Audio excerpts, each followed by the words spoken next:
Привет на всички! Аз съм Златин Петков от екипа на Силова култура, а до мен е Боян Иванов. Лично според мен най-добрият български културист на всички времена, разбира се, пречупено през призмата на наблюдателя, като неговия канал заедно с Радостин Цветанов, Gym Hub България, може да откриете долу с линк в описанието.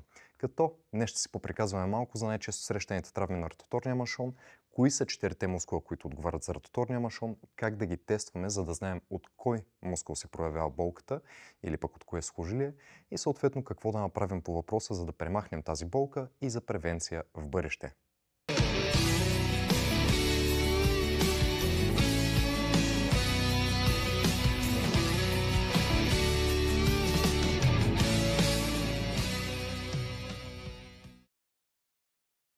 На мен ми е много интересно всъщност какъв е този мъншон. Предполагам, че на хората не им е много ясно, тъй като терминът звучи доста сложно, че дори и аз се зачудвам какво всъщност значи. Може ли да ни кажеш на по-човешки така или нормален език? Ротаторният мъншон се състои главно от 4 мускулни групи, като те са инфраспинатус, супраспинатус, терес минор и субскапуларис. Общо взето мускулите, които преминават над рамото, страни от него и тези, които се залавят за самата лопатка. Като движенията, които те извършват, общо взето, какво трябва да знаем за рамената става? Тя е най-подвижната става в човешкото тяло, тя има пълна циркумдукция, т.е. пълен обем на движение. Най-сложно.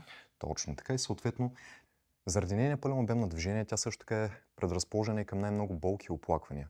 И съответно, общо взето какво правят тези 4 мускула? Те отговарят главно за завъртането напред на рамото, прибирането на лопатките надолу, външната, вътрешната ротация и 4-те основни движения, които имаме в лопатката. Съответно, протракция, ретракция, елевация и депресия. Кои са тези движения? Нека да им покажем сега на хората. Добре, чудесно. 4-те основни движения на лопатката. Първото, което е протракция. Избутването напред и съответно заоблянето леко на гръбната област около раменния дял и лопатките. Ретракцията, което е прибирането навътре, притискането на лопатките една към друга, както виждате. Елевацията, т.е. избутването нагоре на раменния пояс и на лопатките. И финалното движение – депресия, която присъства както в нашото ежедневие, така и в фитнеса, както виждате, в движението на лопатката. Това е натискането надолу. Основни тестове, които трябва да направим за ротаторния мъншон, за да разберем откъде идва нашата болка. 4-те мускула, които са отговорни за ротаторния мъншон. Първо започваме с субскапуларис мускула, който е мускула, който се залавя за цялата ви лопатка, погледната от долната страна. Сега ще видите как изглежда точно той. Инфраспинатус мускула, който отново се намира в същата локация. Терес минор мускула, ето тази ивица, която виждаме, тя продължава от външната част на рамото и се залавя около вътрешната му част. Т.е. тя преминава като едно кръгче около самата раменна кост, около хумеруса. И супраспинатус мускула, който, както виждате, преминава точно между ключицата и лопатката и се залавя за предната част на рамото. Кои са тестовете, които трябва да направим, за да разберем от кой мускул изпитваме болка и дискомфорт? Първият тест, който искаме да направим е за супраспинатус мускула. Най-често той може да ви причини болка в предната част на рамото и ако не се погрижим за него да прерасне като възпалителен процес по сухожилието на бицепса. Как да разберем дали болката и дискомфорта, която изпитваме, идва реално от супраспинатус мускула, който пак казваме, преминава между ключицата и лопатката и се захваща за предната част на рамото. Теста се нарича празна консерва или пък кенче. Така се нарича в физиотерапията. Ръцете се повдигат на 90 градуса, като от тук разтваряме леко навън ръцете и плавно започваме да завъртаме навътре, доколкото е възможно. Ако имаме някаква болка в супраспинатус мускула, в момента в който завъртите и се получи тази лека компресия на мускула, веднага ще се усети болка към предната част на рамото и ако случайно имате засегнато сухожилие или пък възпалителен процес, много вероятно ще продължи и надолу по бицепса до сгъвката на лакътя. Вторият тест, който искаме да направим, се дублира и за двата мускула, т.е. терес минор и инфраспинатус мускула, мускула, който се захваща за самата лопатка и терес минор, който продължава отстрани около самата раменна кост. Какво искаме да направим? Караме пациента, трениращия или който и да е там, Боян в случая, да застане в 90 градусов прав ъгъл, лицевата част на дланите сочи нагоре и от тук искаме някой приятел, терапевт или който и да е, да ни даде леко съпротивление и да избутваме навън. Ако по време на съпротивлението се усети болка или пък дискомфорт около външната част на рамото или към лопатката, си имаме един положителен тест за дисфункция на терес минор или пък на инфраспинатус мускула. Последният тест, който искаме да покажем, т.е. последният мускулен тест, който искаме да покажем, е за subscapularis мускула, този, който се залавя по повърхността на цялата лопатка. И какво искаме да направим за него? Караме пациента или трениращия да постави предмишницата плътно зад кръстната област, доколкото е възможно за него, рамото да се натисне леко надолу и от тук искаме да видим дали може да се отлепи длънта от кръстната област. В случая тестът ни е отрицателен, имаме си обема на движение, няма някаква рязка прорязваща болка. Ако теста за subscapularis трябва да е положителен, в момента в който се опитате да отлепите длънта от кръстната област, или ще усетите сравнително рязка болка, която ще ви прережа в областта на лопатката и горната част на рамото, или просто изобщо няма да може да помръднете ръката и ще е придружено с лека тъпа болка и дискомфорт. Последният тест, който искаме да направим, е за нестабилност на самото рамо, като това много често ще излезе положително при хора, които имат някакъв синдром на хипермобилност, Едлерс-Дален, мисля, че правилно го произнесох, то е много завъртяно. Какво искаме да направим? Караме пациента да изпъне изцяло лакътя и рамото, след което палпираме вътрешната част на рамото, там където усещаме меката повърхност и може да потопим пръста между самата гръдна област и рамото. Поставяме натиск върху нея, след което завъртаме рамото и ръката, така че палеца да сочи напред и от тук просто добавяме леко издръпване надолу. Като ако ни е положителен тест, а не ако искаме да бъде, то ще се усети доста по-голямо движение на рамото надолу. Просто хумеруса, раменната кост, ще излиза от ямката и ще се издърпва леко надолу, което допринася за нестабилността на раменния апарат и е много често срещано при хора, които са имали първично или пък вторично изваждане на рамото. Дали латерално или медиално, това вече е друг въпрос. Както може би сте забелязали в по-голямата част от нашите клипове, ние наблягаме първо на контрола на тялото. Т.е. да може да правите някаква разлика между това какви движения ще изпълнявате, да не ги смесвате, да може да изолирате съответно мускулните групи и по този начин да не си причинявате излишна болка и дискомфорт. Точно заради това, първите упражнения, които ще ви покажем, са за контрол и съответно протракция и ретракция на лопатките. За целта искаме да се настаним в колянна опора, дланите са завъртени леко навън. По този начин е доста по-лесно да издърпаме раменете надолу към таза, т.е. в депресия. От тук опитайте се кръста да остане изцяло изправен, коремната област сравнително стегната, врата също изправен. Отпускаме лопатките така, че те да отидат една към друга, т.е. ретракцията, която преди малко ви показахме. Задържаме 2-3 секунди, стараем се да стигнем крайния обем на движението, стига да няма болка и дискомфорт. И обратното движение, протракцията, избутването нагоре, което е прекрасно упражнение, ако искате да вкарате малко по-силни удари, защото така вече активирате и сератус антериора, боксерския мускул. Старайте се в началото да преминете през пълния обем на движение, поне за 5 повторения подред. Старайки се да запазите тази форма, да няма излишна компенсация, да не изпъчвате кръста, да не заобляте врата и цялото движение да идва само от раменния пояс и лопатките. Когато свикнем с това движение и искаме вече да го превърнем в засилващо, единственото нещо, което трябва да направим е да повдигнем таза и коленете от земята и да се опитаме да направим същото нещо вече с помощта на тежестта на тялото. Ако в един момент и това ви стане лесно и искате още малко да вдигнете интензитета, просто изпънете краката изцяло от позиция на планк. Опитайте се отново да запазите една сравнително права линия на кръста, таза и гърба и пак движението да идва максимално от раменния пояс и лопатките, както в момента. Едно от най-полезните движения за тялото, за гръбначния стълб и за раменния пояс – увисването. В нашия случай ние ще направим така нареченото активно увисване, Active Hang, което представлява една елевация и депресия на лопатките с леко задържане в силовата фаза. Това ще ви помогне първо да изолирате движенията на лопатката, второ да изградите сила в тази позиция, което пряко ще подобри вашата лежанка, набирания и сила в ротаторния маншон.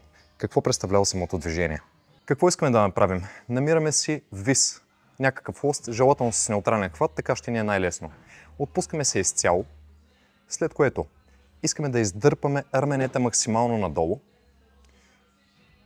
Издърпваме се нагоре, задържаме 2 до 3 секунди, старайки се лакътната става да остане изцяло заключена и движението да идва само от раменния пояс. Опитайте се в началото да достигнете до пълно избутване надолу, задържайки по 3-4 секунди в всяко едно повторение и се старайте, ако успеете да стигнете до 5 цели повторения, преди да прогресирате с движението. Следващото движение, което искаме да ви покажем е с цел да ви изгради двигателен навик. Как се случва това? Ако едно движение вие целенасочено го изпълнявате в рамките на 45 до 50 дни на ежедневна база, то се превръща от съзнателно в подсъзнателно. Тоест първо, че имаме една малко по-изправена стойка, второ, че вече знаем как да контролираме мускулатурата, за да не се получава излишна ригидност, пренатоварване и съответно контузии или пък възпалителни процеси в последствие. За целта изпъваме ръката на 90 градуса в страни, като искаме лицевата част на длънта първоначално да сочи максимално назад. Веднага се забелязва как трапеца се повдига максимално, а боксерския мускул и лопатката се прибират навътре. Комбинация от три движения. Бавно тръгваме да завъртаме лицевата част на длънта, натискаме рамото надолу и заедно с това избутваме ръката навън към другия край на стаята. Веднага се забелязва как трапеца вече се отпуска, пръстите ми могат да потънат, а отстрани лопатката и серото се стягат максимално. Ако изпитвате затруднения с това, не е проблем по време на самото завъртане да изнесете ръката леко навътре към тялото с цел да се улесните. Бавно тръгваме да завъртаме, ръката вече идва леко навътре към тялото, отново избутваме навън максимално. Хоп, и така вече е малко по-лесно да се справим с самото движение. Целта е да направите между 20 и 30 повторения, пак казвам, на ежедневна база, за да може това вече да се превърне в навик, да не товарите толкова трапеца, а да използвате мускулатурата на гърба, която може да се справи с това натоварване и няма да ви доведе до излишна болка и дискомфорт.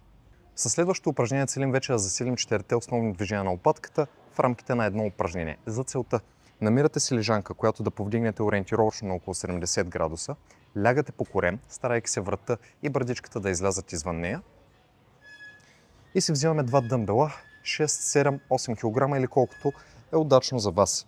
След като хванем дъмбелите, искаме първо да стегнем коремните области кръста, за да няма натоварване към тях. От тук врата е изправен, издърпваме лопатките назад, правим ретракция. Избутваме нагоре в елевация, задържаме 1-2 секунди, прибираме надолу депресия и отпускаме в протракция. Тоест вече преминаваме през 4-те основни движения, които преди малко ви показвахме и искаме да засилим тази позиция. По този начин вие вече ще действате за превенция на травми на ротаторния маншон и ще избегнете доста проблеми за в бъдеще.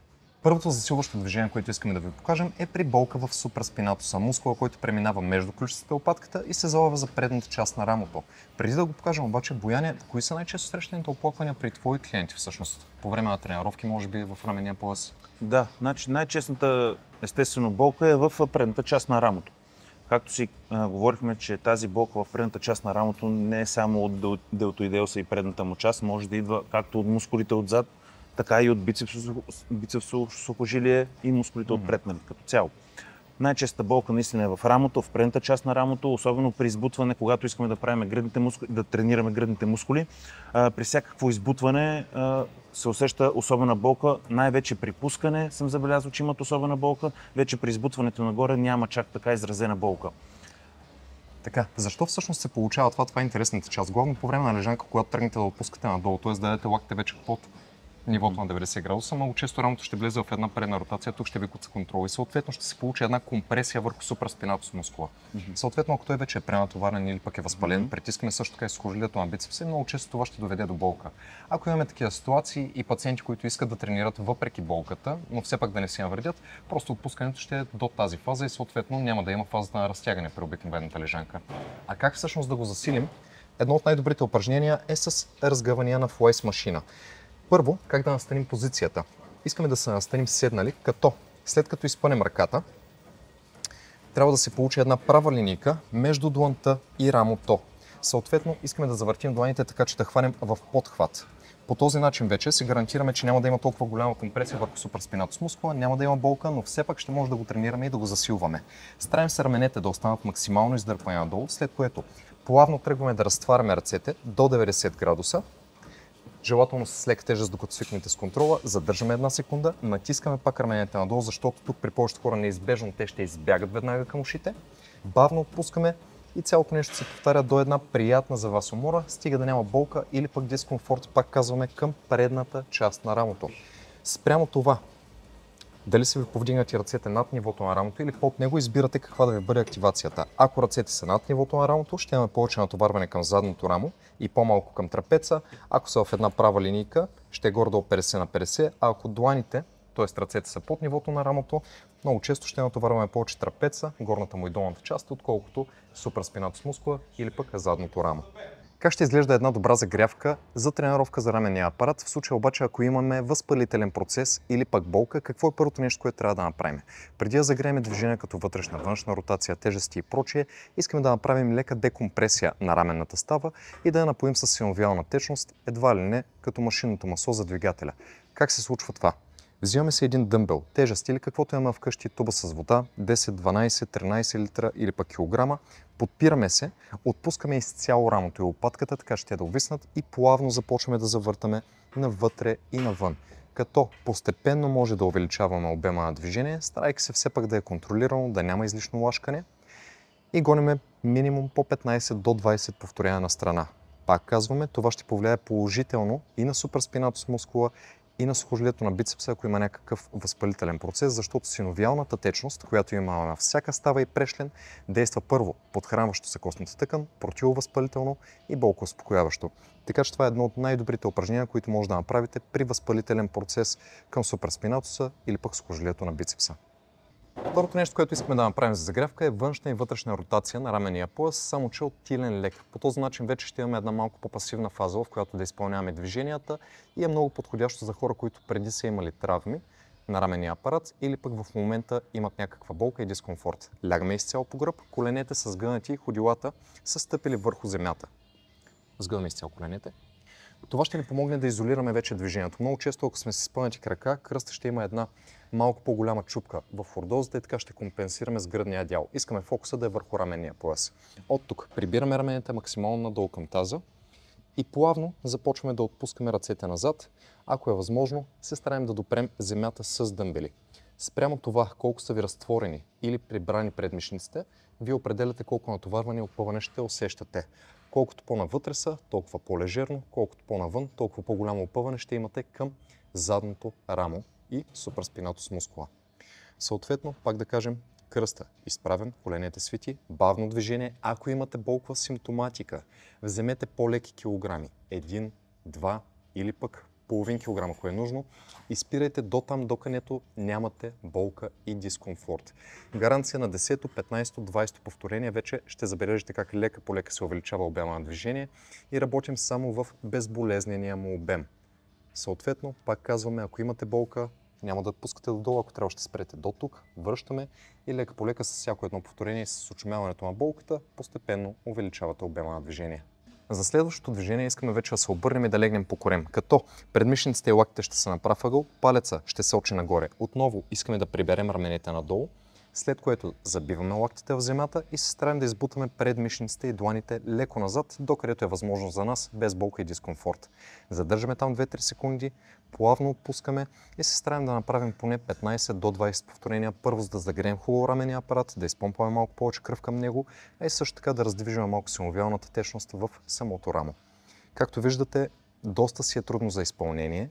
Не го подценявайте, обема на движение в начало може да ви е малко по-ограничен и се стараете отново с всеки 5-10 повторения лека по лека да увеличавате обема на движение. Ако ви е трудно, просто прибирате предмишниците леко навътре и колкото по-лесно ви става, толкова повече ги избутвате навън. Кое е последното движение, което искаме да направим за една изключително ефикасна загрявка на раменния пояс? Така, тук имаме два варианта, с които може да направим вътрешната и външната ротация от стоеж, като един е с ластик, втория вариант е на макара. В случая ви показваме втория вариант. Защо всъщност него? Забелязал съм, че когато използваме макарата, имаме равномерно натоварване през цялото време, докато с ластика знаем, че когато отвориме и се свие ластика, няма такова напрежение и има напрежение само в вътрешната част. Тоест, ако искаме равномерно да натовариме рамото, бих предпочел макарата, защото има равномерно натоварване през цялото време. Ако рамото още не е свикнало с това движение или пък има някаква травма и при отварянето създава дискомфорт, тогава бих предпочел ластика.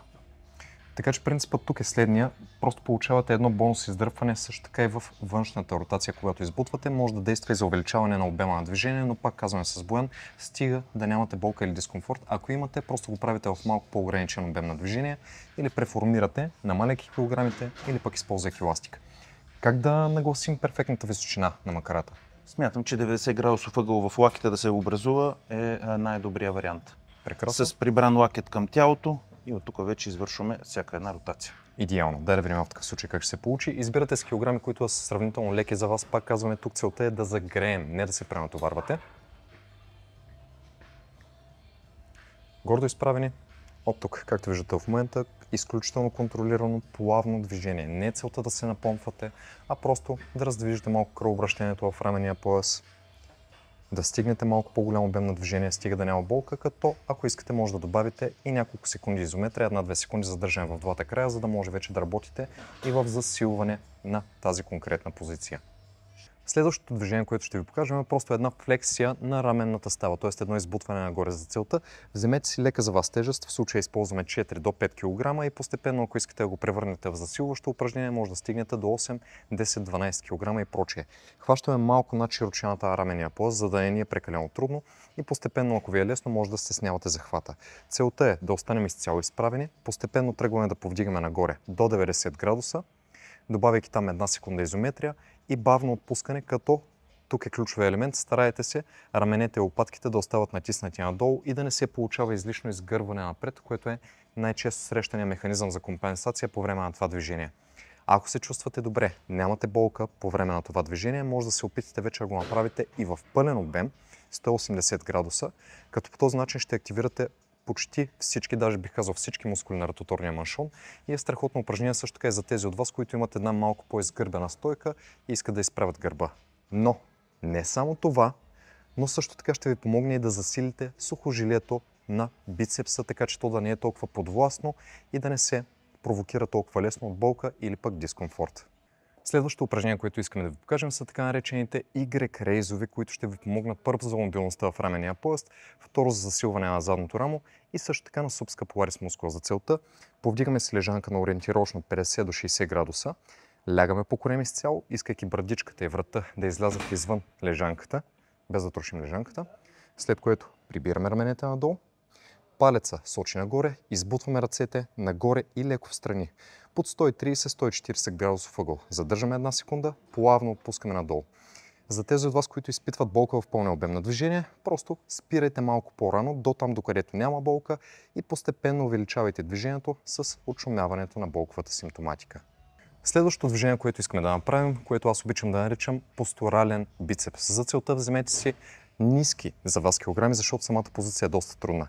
Стараем се лактите да останат пред нивото на ребрата, гърба, врата и като цяло кръста са изцяло изправени от тук. Завъртаме навътре, изгъваме, изнасяме лакът до 90 градуса, старайки се да не повдигаме раменете, прибираме лакти, разгъваме и завъртаме, връщайки в обратен ред. Защо го правим по този начин? Задържайки лактите пред нивото на ребрата през цялото време, имаме константно напрежение към бицепса и към сухожилието му. Съответно, това няма да го изпълняваме в остра фаза, а по-скоро за превенция или пък след като е преминал известен период от време и болката е отшумяла, за да може да заякне самото сухожилие на бицепса и също така и суpraspinatus мускула, за да няма толкова лесно провокируема болка и дискомфорт. Последното силово движение, което искаме да направим, са така наречените low raises, т.е. повдиганията на един от най-добрите щангисти в света. За целта взимате си дискове или пък дъмбели, като избутвате нагоре, правим пълна циркундукция на страни, изпъвайки ръцете до 180 градуса с нормално темпо нагоре.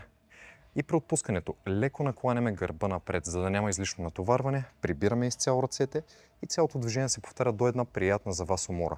Накланянето на гърба при спускането е изключително важно, за да не се получава излишен дискомфорт в задното рамо и да не усещате болка. Като тук вече може доста бързо да прогресирате от 3, 4, 5, 6 да стигнете до 7 кг. И това е страхотно упражнение не само за превенция, но и за да направите едни доста стабилни рамене, главно външно и задно рамо. Това беше всичко от нас за днешния клип. Ако ви е допаднала информацията и упражненията, които споделихме, може да ударите по един лайк, subscribe, share и прочие. Също така да погледнете канала на Боян и на Радостин, Gym Hub България, който ще е долу в описанието и да ни казвате какви идеи имате и какво бихте искали да видите за в бъдеще. Стойте здрави!